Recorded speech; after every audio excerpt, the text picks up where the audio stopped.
Hello Pasigueños, nandito tayo ngayon sa Rainforest Park at maraming tao ngayon. Nakikita nyo may mga banda sa likod ko dahil kasalukuyan nating sineselebrate ang kaarawan na ating pambansang bayani na si Dr. Jose P. Rizal. Nandito rin ngayon, kararating lang ng ating mayor, si Mayor Vico Soto, Robert Dotto Gawarsi, ang kanyang vice mayor, at dumating na rin ng mga iba pang kagawad at iba pang mga dignitaries. At panoorin natin kung ano mga nangyari ngayon.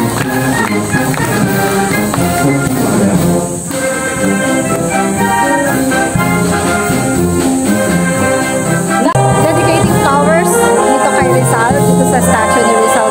So, from different group, right now is the Masonic Lodge. Kasama rin po natin ang Knights of Rizal. Mr. Rizal is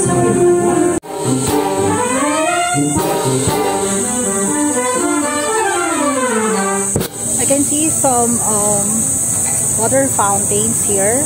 It looks like nagkaroon ng proyekto to install this water fountains. refrigerated drinking fountain sa ating dalawang eskwelahan sa San Lorenzo Senior High School and Elementary sa Barangay Manggahan at sa Maybunga Rainforest Park.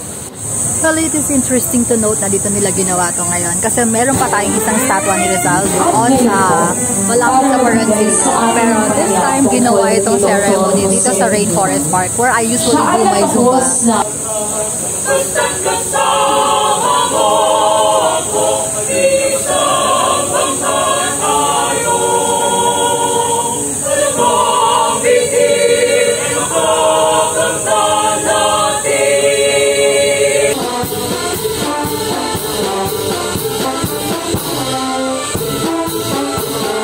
Bigyan ng diin, kaya patuloy natin intindihin ang pagiging makabuluhan ni Rizal. Una, nalampasan ni Rizal ang pinakamahirap na bahagi ng isang bayang sinako o kolonya.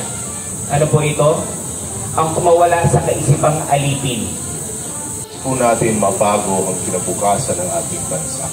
Kailangan po natin maihubod sa ating